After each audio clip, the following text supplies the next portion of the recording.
everyone, and welcome back to Awakening with the Workbook. I'm Danielle, and right now I'm here with Joe Wolfe.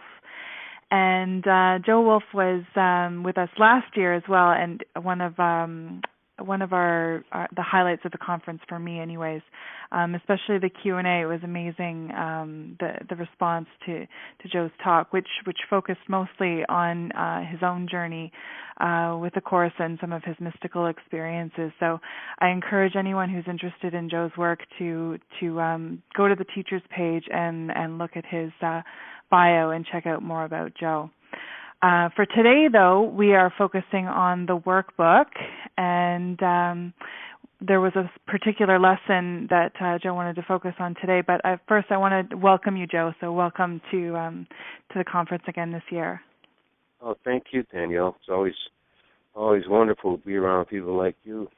And you as well. Okay, so the lesson that you wanted to focus on is actually one that I remember well from one of the groups that I used to attend, and that is lesson 182, I will be still an instant and go home. So what was it about this lesson that spoke to you that you wanted to talk about it today, Joe?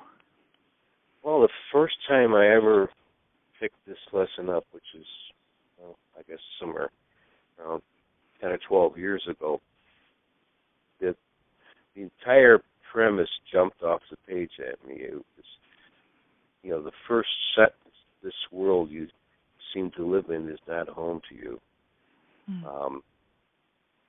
That rang so true at the very core of my being, and I wanted to get into it a little deeper, because one of my very first experiences was at 3 years old. I realized that I was someplace that I did not want to be, that did not feel like it was home, certainly felt alien, and something I did not look forward to. So, and throughout the course, and especially the workbook, we're reminded over and over again that the world that we created, the world of form, the world of meaningless illusion, is something that we have projected and that we've turned around.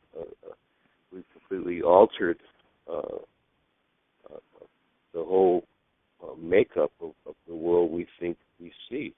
And we live in that one little speck, that one little remote speck of meaningless goals, aims, concerns, things that we think we have to attend to, when heaven is actually closer than the breath, as we're reminded over and over again. And the second sentence, rather the third sentence, a memory of home keeps haunting you, as if there were a place that called you to return, although you do not recognize the voice, nor what it is the voice reminds you of. That too, all you have to do really is just sit quietly, appreciate, and I think appreciation and gratitude is very, very important with regard to the gratitude that we can experience when we realize who we really are, that we're not a victim of the world that we think we see, that we are truly the offspring of God itself, and we are not a victim of the world we see. So in just sitting quietly and getting out of our own way, we can actually feel, if we spend some time at it, we actually feel that heaven is closer than the breath. Later on in the same lesson, same paragraph, in fact, Jesus goes on to describe that you still feel alien here from somewhere all unknown. Nothing so definite that you can say with certainty that you are an exile here. Just a persistent feeling, sometimes not more than a tiny throb, at other times hardly remembered, actively dismissed, but surely to return to mind again. That lends precisely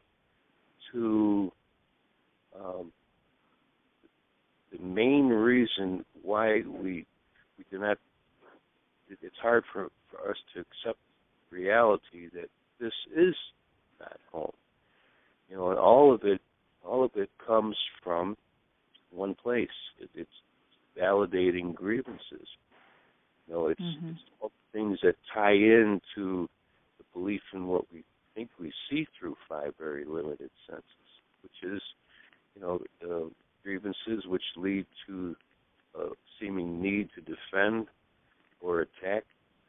I love the workbook because it goes, for me, the workbook is the whole course, but particularly the workbook is, it's a bit like, I describe it in books that I've written and when I talk, as having discovered a long-lost treasure map, It's a little like, yes, this is exactly what I was missing. It was the only thing that made any sense to me, Right. And in going through the workbook time and time again, and I have, and I still do every day. But it certainly nails the fundamental comprehension of what forgiveness really is. What forgiveness, as we're told again, time and time again, it is the only means, the only tool we need, that to escape from these seeming bars and walls of a world of our own creation. Forgiveness, again, was the only thing that, when I finally was able to just get a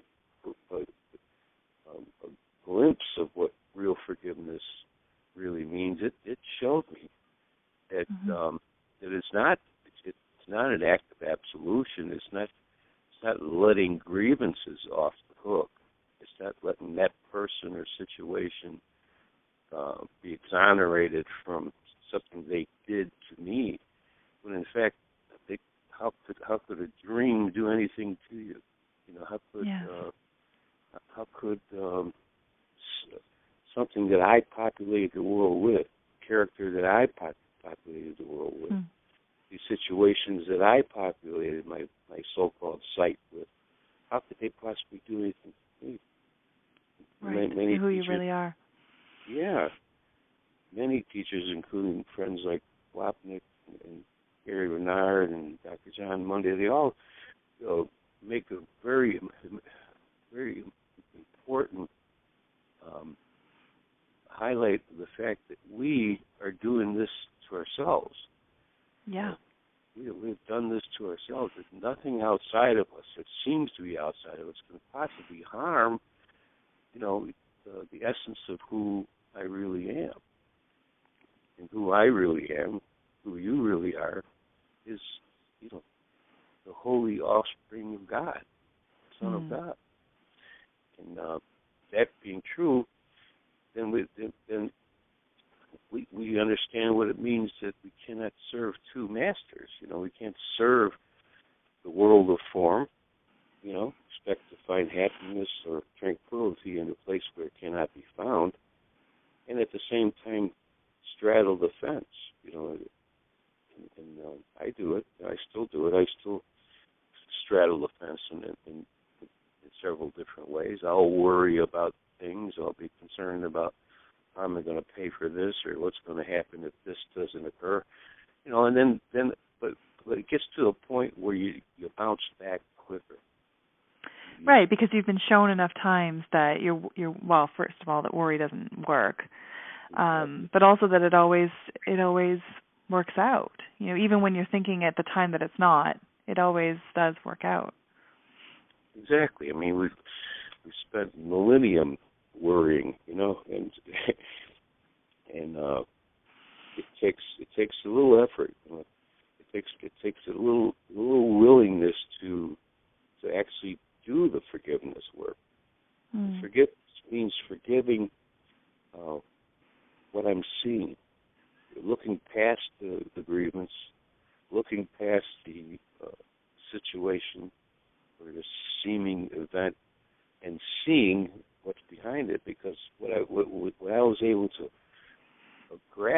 finally, was the very things that seemed to push my buttons are my saviors.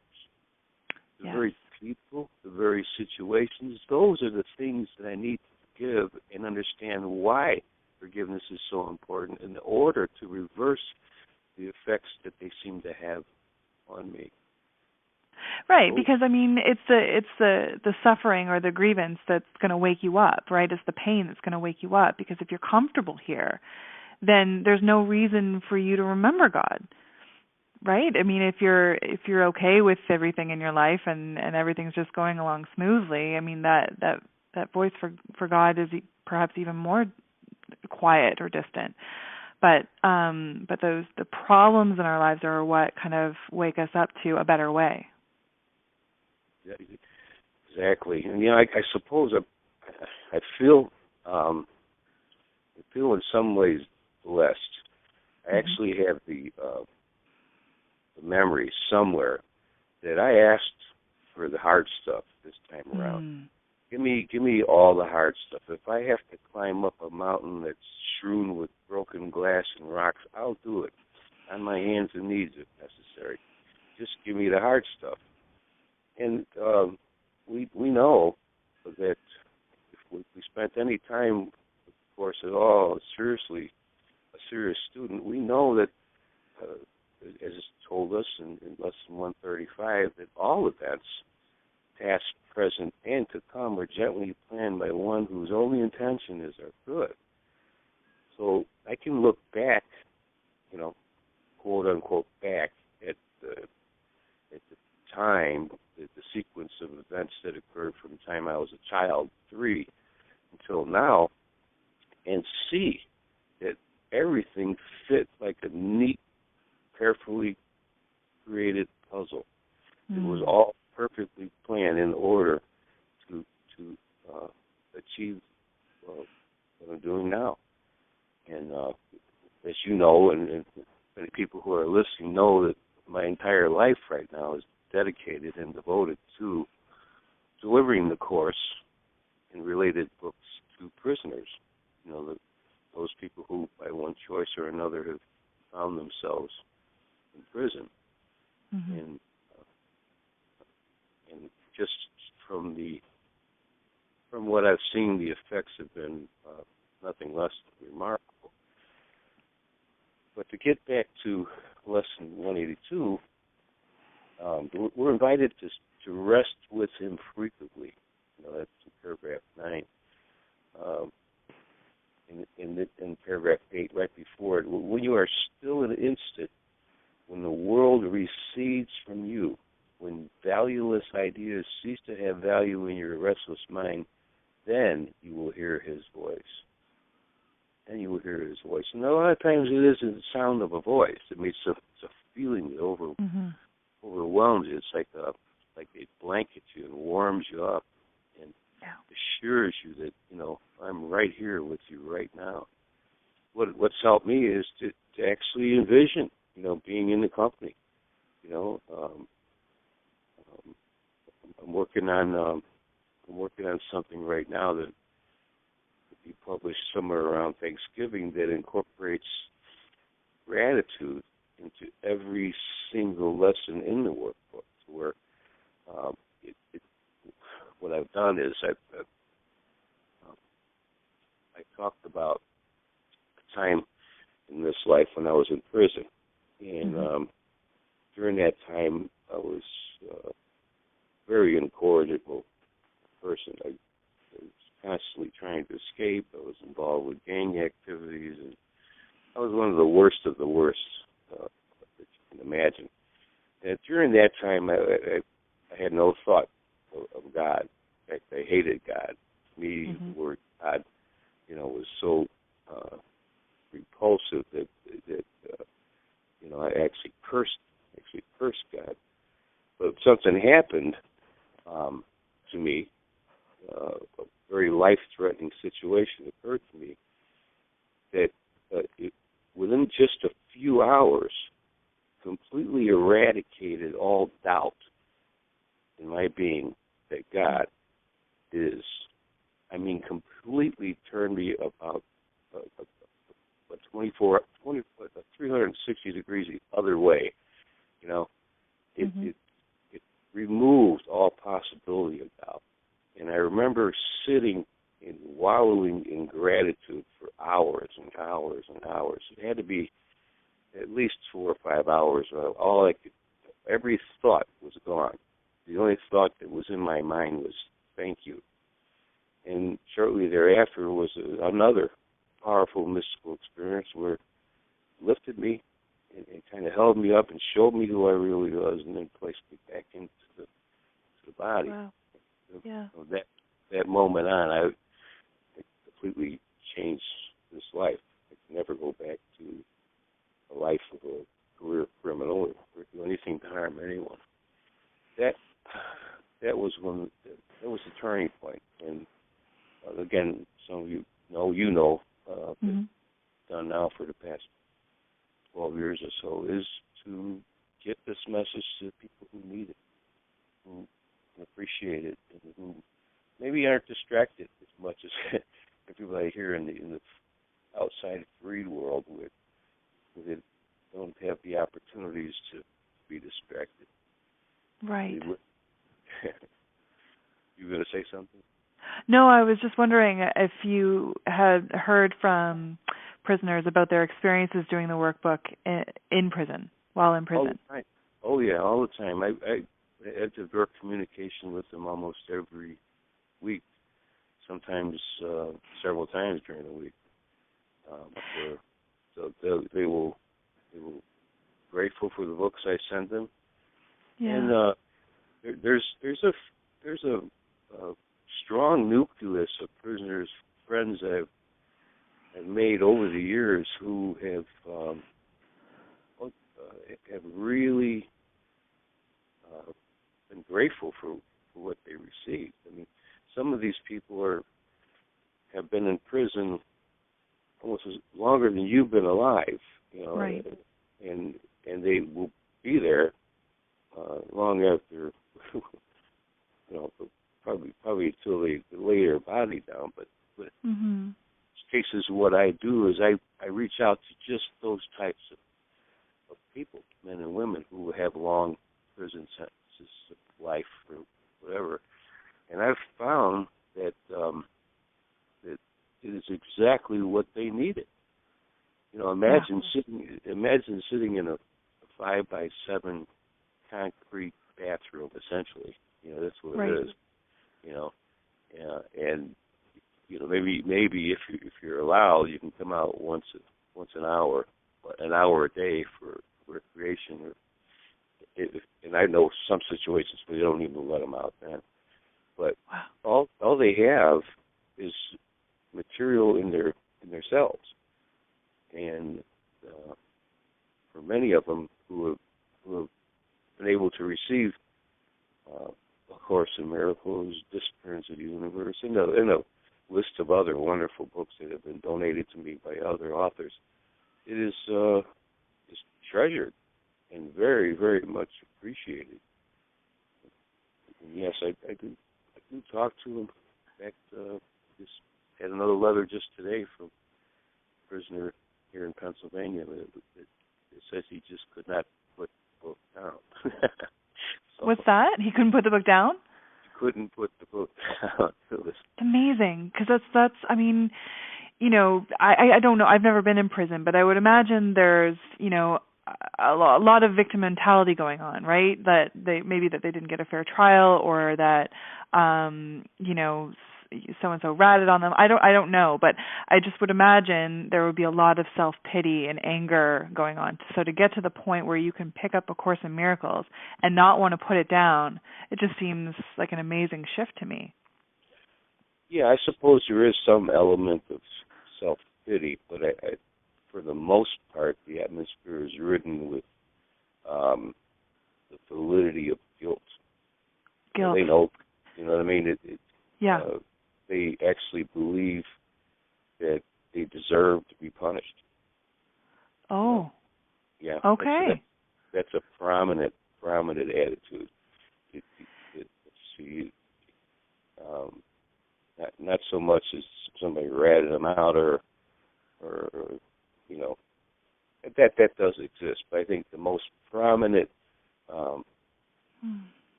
acceptance, the way most prisoners feel is, I deserve to be here. Oh, okay. I did something wrong. I broke an infraction of the rules, and this is what I'm going to, And a lot of them live their lives like that. Of course. They live lives in and out of prison all of their lives. Maybe they'll be arrested and do a few years and return. I think the rate of recidivism is almost 78%. So it gives you an idea. Many people, right. That's a way of life. But again, and then if you mention it, for those who have been released, who have embraced some of the books that they received through me, they've changed their lives forever. They don't go back. I hear from them, and I understand they're doing well, and they don't return to that life anymore. Which is, in my opinion, if I could just do that with one, job has been completed. Yeah, I mean, once you, I don't know, once you've reached a certain level of understanding with the Course, or at least it can admit that the Course speaks to you, it's difficult to go back to the way you thought before, to the way you thought about the world and being a victim of it. I think like you said a little before about sitting on the fence.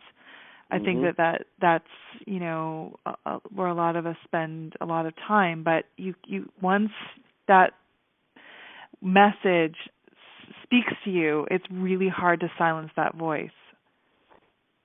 Well, and I know for a fact that you have to have a certain preparation for these kind of teachings, because you can walk right by it all your life, and it could be right there and you won't see it. And right.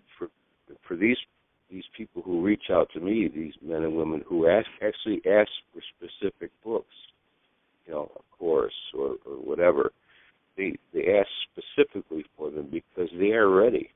They have achieved some level of preparedness that they know in their heart there has to be a better way. Yes. And it's the same old story. The whole world. I mean, how many people are there in the world? 7 billion. And I think that the number is somewhere in the neighborhood of close to 80% couldn't care less about the eventual goal. Yeah, you ask the average person on the street, what is your main intent? What would you like to achieve? How many of them you think would see that state of enlightenment? Go home. I don't know, but it just it seems like not many. Not very many. Well, no, I mean, it's not the focus of this world. The focus of this world is, especially in North America, is success, material success, right? It's all about getting, and all of it outside of ourselves. But the goals of enlightenment, that just sounds to most people just sounds out of reach or silly. But, yeah, and the truth of the matter is, Jesus used to say, seek you first the kingdom of heaven and all those things will be given to you, which is the truth. Right. If your main goal is the big goal, and it's told to us over and over again. When your intention is pure, everything, all seeming obstacles will move out of your way. Yes. Yeah. Perfect example of I'll be 66 years old this year. I live on Social Security, which is very minimal, but yet I'm able to pay the rent, car payment, phone, clothe myself, feed myself, and deliver books to prisoners all over the country, and not worry about what's for dinner. Because I'm taking, the Holy Spirit takes care of me. Things, through people like yourself and others who do help with contributions and things like that. But it is proof in the pudding that when your focus is to serve, turn your life over to God, and Mm-hmm. give this life for His purpose, then there is no need, because all wants are met. There are no needs. There are no desires other than that. and Right. the feelings are probably resulting feelings are probably more spectacular than anything we could experience here in the world. Jumping on an airplane with a parachute or whatever we do to have what we perceive is fun. or there's no greater rush than what you could feel when you're in the presence of God. Mm. There's no greater, there's no high greater than that. No drug that can even come close to it. It's so true, and I mean the workbook is awesome for that because it's I mean I don't want to say it forces you, but it encourages you to spend time with God. And so the more that we do that, the more we feel that peace of God, and the more that we want to keep going, so that the littleness of this world becomes just that, and you want more of what God has to offer and less of what we made. Precisely. We come to the thresholds of realizing that our meager wants, as the Course tells us, we ask for too little. We don't we ask for very little. We settle for the crumbs. When in reality, the rewards of this kind of effort, these kind of efforts are magnanimous. They are. I can tell you, they are. Yeah. And it, at the same time, there's this resistance, right? Because it's like, we're so familiar with this. It's like we trust the devil we know as opposed to the devil we don't.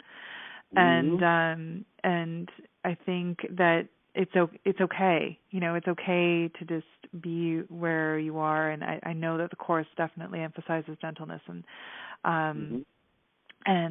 But I love you saying that, affirming that it is us settling for so much less than what God has to offer, because that's a great reminder, because I've only been practicing the Course for 5 years, so I still definitely get caught up in my little life and all the seeming problems, and there are times when I can sit and as much as I want to be with God or bring these grievances to the Holy Spirit, I get afraid. And I know that it's that tiny mad idea that I've done something wrong and that I'm going to get in trouble. But that never happens. It never happens. Anytime I sit with the intention to be with God, I am more at peace. I become more at peace. And it's also helpful to remember that any time a feeling of limitation or irritation or fear, that those things are not from you. Mm-hmm. Those are ego properties. Right. And those are the red flags. When we have those experiences, we're invited just to stop. Stop for a minute and just look at them. Where is this coming from? And I don't want that. I don't want that feeling. And actually envision yourself handing it over to Jesus. Hand it over to the Holy Spirit. Look, take this from me. You have the power to do this. I don't right now because I'm too wound up in my little self. But I know you can, so take it from me. And that's right. We just need our willingness, yes. Yeah, and we do that enough times it can't fool us after a while. After a while, when those thoughts, those feelings come up, they can't trick us. Yes. Yes. That's such a great reminder. Yeah. Actually, we're at 30 minutes. So, but thank you so much, Joe. This was wonderful, and thank you for reminding me of this lesson 182. I will be still in it and go home. Well, thank you. Thank you. Okay, so we're going to go right now to the Q&A. So hold on. All right.